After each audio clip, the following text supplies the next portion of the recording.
너 정말 충분히 이해했니? 라는 걸 너무 예민하게 반응을 안 하셨으면 좋겠습니다.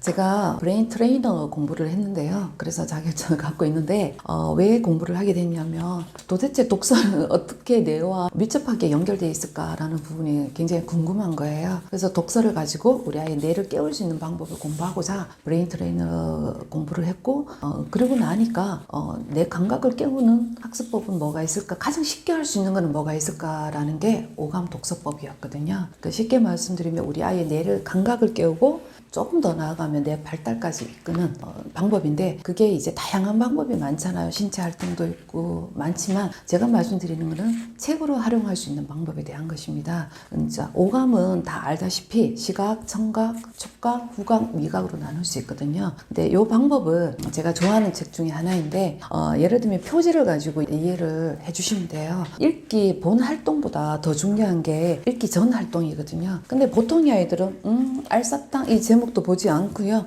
책 내용이 뭐지? 이렇게 한번 보자 이렇게 바로 넘겨가서 본문을 보는 경우가 굉장히 많거든요. 근데 이거는 절대 피하셨으면 좋겠어요. 조금만 한 1, 2분 정도만 우리 읽기 전 활동을 반드시 하시라고. 여기서 우리 아이가 책에 대한 흥미뿐만 아니라 책에 대한 주제에 대한 감각까지도 다 끼워서 들어가거든요. 예를 들어볼게요. 제가 실제로 하는 방법인데 예를 들면 이름이 철수다. 철수야, 책 제목이 뭘까요? 알사탕이에요. 알사탕이라고 이렇게 직접 찾아서 볼 수 있도록 해주시고요. 선생님이 이 책을 보고 오감에 대해서 이야기할 건데요. 오감이란 보는 거, 시각, 들을 수 있는 청각, 냄새 맡을 수 있는 후각, 맛을 볼 수 있는 미각, 만져볼 수 있는 촉각이라고 해요. 그러면 우리 철수는 이 책 표지에서 보이는 것부터 우리 한번 이야기 나눠보자. 눈에 보이는 건 뭐가 있을까? 이런 경우 아이들이 대답을 잘 못해요. 뭐가 보이지? 제목 말고 의외로 보이는 건 굉장히 많은데도 애들이 잘 찾아내지를 못하거든요. 이때 아이들이 제가 조금 힌트를 주거든요. 와, 선생님이 봤을 때 예쁜 친구도 남자친구가 한 명 있는데 우리 철수는 뭐가 보여? 그러면 그때는 정말 아이들이 찬찬히 보기 시작을 하거든요.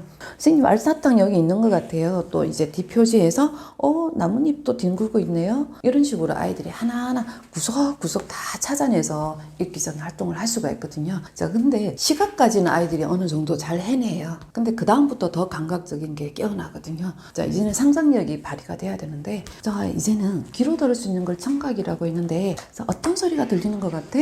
선생님 소리가 아무 소리도 안 들리는데요. 뭐 당연한 이야기잖아요. 근데 그때도 제가 우리가 상상을 해야 돼요. 우리 머릿속에 상상 한번 해보자. 근데 낙엽에서 선생님은 낙엽에서 뭔가 바스락바스락 하는 소리가 나는 것 같은데 우리 철수는 어떤 소리가 들리는지 조금만 상상 한번 해보자 라고 이제 제시를 하면 아이들은 가만히 이렇게 보면서 어디선가 또 다른 소리를 찾아내거든요. 이런 식으로 이제 미각 어떤 맛일까?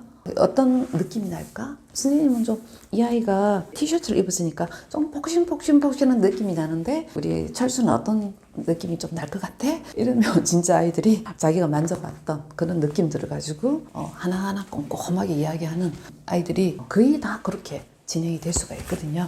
집에서 우리 어머니께서 그냥 책을 읽게 하시지 마시고요. 읽기 전 활동, 내가 보는 책이 제목은 뭐지? 주제는 뭘까? 상상할 수 있도록 반드시 그런 과정은 어머니께서 꼭 같이 해주셨으면 좋겠습니다. 그런 과정에서 우리 아이들은 책은 당연히 좋아하게 될 뿐더러 우리 어머님들도 책에 대한 호기심이 같이 동반상승하는 경우가 굉장히 많거든요. 이런 게 이제 오감 독서법이라고 말씀드릴 수 있습니다. 네. 독후 활동은 책 읽는 행위 자체가 굉장히 중요한데요. 그 다음에 이제 우리 아이들이 어느 정도 자기 표현을 하기 위한 방법으로 독후 활동이라고 말씀드리는 거고요. 독후 활동이라 하면 뭐 엄청난 원고지에 글을 뭐 천자 써야 되나요? 독후 감상문을 써야 되나요? 이렇게 한쪽으로만 치우쳐서 생각하시는 부분은 아니거든요. 독후 활동 그야말로 책을 읽고 난 다음에 일어나는 행위거든요. 독후 활동을 했을 때와 하지 않았을 때 차이가 좀 커요. 어떤 부분에서 차이가 크냐면 책에 대해서 조금 더 깊게 들어가고 이해하고 책을 정말 자기 책처럼 몸에 와닿게 하는 게 독후 활동이거든요. 책을 조금 더 사랑하게 돼요. 예를 들면 아까 알사탕이라는 책을 봤는데 읽는 행위까지도 막 상상을 하고 집중하고 너무 멋지죠. 근데 그 다음에 자, 이 아이가 동동이거든요. 이름이 우리 책 속에 동동이를 좀 불러볼까? 동동이가 여기 있다고 생각하고 동동이한테 어떤 말을 해주고 싶어? 이것도 독후 활동이거든요. 그리고 조금 더 큰 아이들 같은 경우에는 이제 아이들 나이 수준이나 독서 수준이나 책 종류에 따라서 독후 방법은 다 다양하게 나타나는데요. 어린아이들 같은 경우에는 독후 활동을 금방 말씀드린 것처럼 말로 표현을 하는 것부터 시작하시는 게 굉장히 좋고요. 그리고 두 번째는 조금 더 크게 되고 그림을 그리게 되기 시작하면은 처음에 책을 읽고 책 속의 내용을 알아서 그림을 그리게 되는 거, 그리고 그 다음 조금 더 커지게 되면 아이들이 이제 말주머니라든지 생각주머니라든지 이런 것들을 조금 아이들한테 표현할 수 있게 좀 도와주시면 아이들이 이상하게 독후 감상문은 잘 못 쓰는 경우가 있지만 말주머니다 또는 이제 생각주머니를 채우는 거는 아이들이 굉장히 재밌게 진행이 되는 경우가 많거든요. 그리고 나서 이제 아이들이 뭐 3, 4학년이 된다 그러면 그런 경우에는 이제 글쓰기 양을 조금 더 늘려주셔서 독후 감상문이라든지 아니면은 뭐 대본 쓰기라든지 그리고 만화 그리기라든지 좀 더 크면 논술문이라든지 설명 쓰기 이렇게 우리 학년에 맞춰서 조금씩 독후 활동을 성장을 시켜주시면 분명히 아이들은 차곡차곡 잘 진행되어 왔는 아이들은 무리하지 않게 잘 진행이 될 수가 있거든요. 근데 이런 연습이 된 아이들은 당연히 뭐 학술적인 거는 당연히 잘하게 되고요. 더 중요한 거는 쓰면서 또 다른 게 확산이 되거든요. 생각이 확산이 되고 또 미처 생각하지 못했던 부분들이 또 더해져서 또 새로운 어떤 창작물로 결과를 만들어내는 경우가 많기 때문에 독후 활동은 반드시 하시라고 권해드리고 싶습니다. 부모님께서 우리 아이 책을 잘 읽었냐 하는 거잖아요. 여기서 되게 애매해지죠. 자칫 잘못하면 독서 퀴즈를 만든다든지 문제를 만들어서 0점부터 100점까지 기준을 만들고 싶어 하세요. 그래서 그 마음을 상업적으로 이용한 경우도 되게 많거든요. 그래서 독서를 하고 나서 시험을 10개 치는 그런 브랜드도 있어요. 근데 제가 말씀드릴 수 있는 거는 어머님들께서는 너 정말 충분히 이해했니? 라는 걸 너무 예민하게 반응을 안 하셨으면 좋겠습니다. 우리 아이가 느낀 거 그리고 같이 공감하는 거 그리고 솔직히 말씀드리면 어머니께서 책을 안 읽으시면 독서를 잘 했는지 안 했는지 알 수가 없잖아요. 근데 저학년 때는 어머니께서 같이 읽어주시고 이야기 나누고 공감하고 하다 보면 당연히 우리 아이가 책 잘 읽었다 하는 거 느끼실 거예요. 아시게 되고.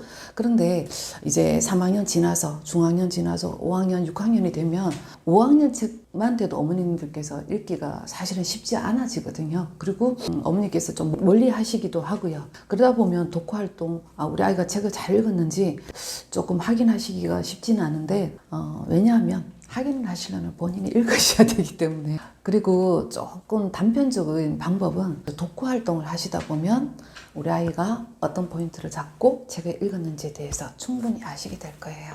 그게 이제 아까 어린애들 같은 경우에는 그림 그리기 하면서 우리 아이가 이게 대해서 공감을 했구나, 감동받았구나 하는 거에서 우리 어머님 충분히 만족하실 수 있으실 거고요. 조금 더 크면은 독서 감상문 너무 강요하시지 마시고요. 800자, 1000자 이렇게 쓰지 마시고요. 짧게 쓰더라도 우리 아이가 글을 쓸 때 우리 아이가 충분히 줄거리가 충분하지 않더라도 우리 아이가 정말 노력하고 책 안의 내용을 담으려고 노력했다면 우리 어머니께서 칭찬해 주시고 격려해 주신 그 정도가 부모님이 해주셔야 되는 선이 아닐까 싶습니다.